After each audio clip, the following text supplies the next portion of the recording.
एक दिवसीय योग कार्यशाला का यह कार्यक्रम बिहार प्रांत के भोजपुर जिले के अगियाव प्रखंड के उत्क्रमित माध्यमिक विद्यालय नारायणपुर के ऐतिहासिक प्रांगण में हम सभी पतंजलि योगपीठ हरिद्वार के द्वारा आयोजित कर रहे हैं। मैं डॉक्टर ब्रिजमोहन आप सभी का हार्दिक अभिनंदन स्वागत करता हूं। हमारे मंच पे बैठे हुए आदरणीय युवा समाज सेवी आदरणीय धर्मेंद्र कुमार यादव जी, इनको भी एक बार हम कर्तव्य ध्वनि से स्वागत करते हैं और पूरे विद्यालय परिवार को एक बार हम प्रणाम करते हैं और पूरे विद्यालय परिवार के लिए एक बार हम कर्तव्य ध्वनि से स्वागत करते हैं। तो आइए हम एक मंत्रों के द्वारा कार्यक्रम की शुरुआत करेंगे। आंख बंद कर लीजिए, मन शांत, एक बार ओम का उच्चारण और एक बार गायत्री मंत्रों का जप करेंगे। तो आइए सांस भरिए पूरा।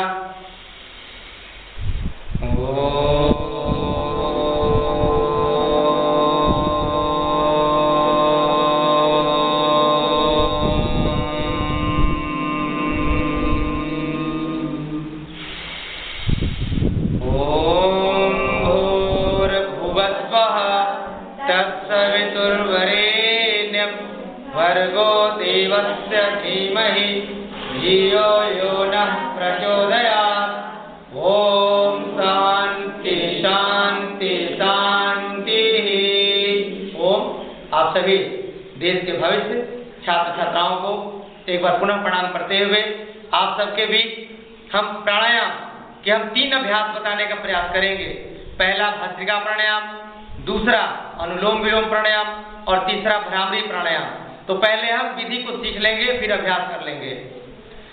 तो धीरे धीरे हम सांस को भरेंगे 5 सेकंड तक, तो हमारा डायफ्राम फैलेगा और जब सांस को छोड़ेंगे तो धीरे धीरे हमारा डायफ्राम सिकुड़ेगा, यानी पेट की स्थिति जब की तब और सीना हमारा फैलता हुआ और सांसों को छोड़ते समय हमारा डायफ्राम सिकुड़ता हुआ। इस अभ्यास का नाम है भस्त्रिका प्राणायाम। क्या नाम है इसका?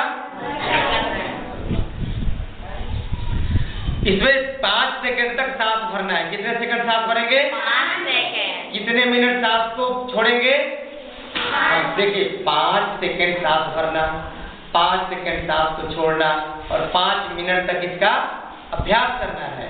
तो आइए हम लोग 1 मिनट इसका अभ्यास कर लेते हैं। आंख बंद कर लीजिए, धीरे धीरे सांस भरिए, धीरे धीरे सांस को छोड़िए। सांस को भरते और छोड़ते समय हमारा पूरा ध्यान सांसों पर टिका हुआ हो। जैसे ही हम प्राणवायु को अंदर और बाहर करते हैं तो हमें महसूस होता है कि हमारा डायफ्राम फैल रहा है, हमारा डायफ्राम सिकुड़ रहा है। इसकी गति को थोड़ा तीव्र कर दीजिए, बढ़ाइए सांस लेने की।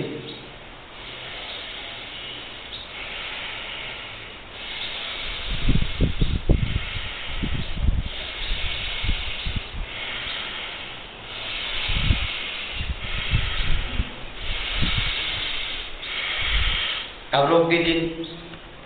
ऐसा अभ्यास कर रहे थे तो हमारा पेट फूल रहा था कि सीना फैल रहा था? हाँ, डायफ्राम फैल रहा था, फेफड़ा हमारा फैल रहा था। अब जब ऐसा अभ्यास करते हैं तो हमारे अंदर ऑक्सीजन का लेवल बढ़ जाता है कि घट जाता है? बढ़ जाएगा। सांस जब ज्यादा भरेंगे तो ऑक्सीजन हमारे अंदर ज्यादा रहेगा कि कम रहेगा? ज्यादा रहेगा। और आपको मालूम होना चाहिए कि 1 मिनट में शरीर का पूरा रक्त शुद्ध होने के लिए कहाँ जाता है? फेफड़े में जाता है, हृदय में जाता है। और फेफड़े में रक्त ऑक्सीजन के द्वारा शुद्ध होता है। किसके द्वारा? हाँ। और जब ऑक्सीजन के द्वारा रक्त शुद्ध हो जाता है तो पुनः शुद्ध रक्त हमारे सारे कोशिकाओं को और सारे अंगों को, सारे नस नाड़ियों को वो मिलना शुरू हो जाता है। और 5 मिनट जब ऐसा अभ्यास करते हैं तो हमारे शरीर के सारे रक्त कितने बार शुद्ध हो गए? 5 बार। 1 मिनट में 1 बार तो 5 मिनट में कितने बार? 5 बार। और 5 बार जिस व्यक्ति का खून शुद्ध हो जाएगा वो व्यक्ति दिन भर कभी भी आलस में रहेगा, कभी भी थकावट महसूस करेगा, कभी भी बीमार महसूस करेगा। तो इससे कौन कौन सी बीमारी में फायदा होगा? बोले हमारे साथ। कैंसर, टीबी, दमा, हाथ की बीमारी, सांस की बीमारी, हृदय की बीमारी, तनाव, थकान, चर्म रोग, लकवा, इतने भयंकर बीमारियों से मुक्ति केवल सांस को लेने और छोड़ने से हो जाता है। फिर दूसरा अभ्यास करते हैं हम लोग अनुलोम विलोम का। तो आइए, बाएं हाथ को घुटना पर रखिए, दाहिने हाथ को ऊपर उठा लीजिए और दाहिने अंगूठे को दाहिने नाक पे लगाइए। बाएं नाक से धीरे धीरे सांस को भरिए, फिर बाएं नासिका को बंद करिए ये बीच की 2 उंगली से और दाहिना अंगूठा हटाकर दाहिने नाक से सांस को छोड़ दीजिए। फिर सांस को दाहिने से भरिए, फिर दाहिना बंद करिए और बाएं से छोड़िए। फिर बाएं से भरिए,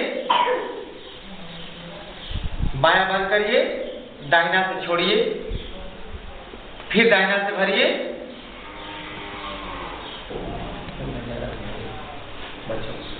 फिर दाहिना से भरिए, फिर दाहिना बंद करिए और बायां से छोड़िए। समझ में आया आप लोगों को? तो बोलिए मेरे साथ, दाहिना अंगूठा किस नाक पर रखेंगे? बोलिए जोर से, दाहिने नाक पर। सांस किससे भरेंगे? बहुत अच्छा, बाएं से भर लिया। बायां को बंद करके किससे छोड़ेंगे? बहुत सुंदर। अब दाहिने से भर के दाहिना बंद करके किससे छोड़ेंगे? अब किससे भरेंगे? बाएं से ही भरेंगे। जिससे छोड़ेंगे पुनः भर लेंगे। तो फिर एक बार हमसे बोले हमारे साथ, दाहिने अंगूठे को बंद किया, दाहिने नाक को, सांस किससे भरेंगे? बायां बंद करके किससे छोड़ेंगे? दाहिने से भर के किससे छोड़ेंगे? बहुत सुंदर, करिए थोड़ा सा अभ्यास। जब बाएं नाक से सांस भरते हैं तो दिमाग का दाहिना हिस्सा ठीक हो जाता है और जब दाहिने नाक से सांस भरते हैं तो दिमाग का बायां हिस्सा ठीक हो जाता है। बाएं नासिका को चंद्र स्वर ईड़ा कहते हैं, दाहिने नासिका को सूर्य स्वर पिंगला कहते हैं। यानी चंद्र स्वर और सूर्य स्वर से बार बार जब श्वास और प्रश्वास की क्रियाओं को निरंतर जारी रखते हैं तो हमारे भीतर सात्विक शक्तियों का जागरण होता है। करते रहिए। दिमाग तेज होता है, याद खूब होता है, तनाव क्रोध से हम बच जाते हैं और जीवन में कभी भी हम चारित्रिक रूप से कभी नहीं नीचे गिर पाते हैं। चरित्र समझ रहे हैं ना? किसी भी माँ बहन, किसी भी बेटियों को जीवन में किसी भी परिस्थितियों में हमें गलत आचरण का सहारा नहीं लेना है। ये केवल कहने से नहीं होगा। जब अनुलोम विलोम अभ्यास करेंगे तो हमारे अंदर जो विचार है वो शुभ होने लगते हैं और अशुभ संस्कारों से, अशुभ आचरण से हमें मुक्ति मिल जाती है। और विद्यार्थियों के लिए और जो गुरुजन हैं जो दिमाग से काम करते हैं उनके लिए अनुलोम विलोम बहुत ही लाभकारी अभ्यास है। अगला अभ्यास करते हैं भ्रामरी का। आई दोनों उंगली कान में लगाइए, तर्जनी को ललाट पर, फिर तीनों उंगली को मोड़ करके और आंख पे रख लीजिए, मुंह बंद करिए, सांस को भरिए और नाक से भौरे जैसा गुंजन करना है 5 बार ओम का उच्चारण।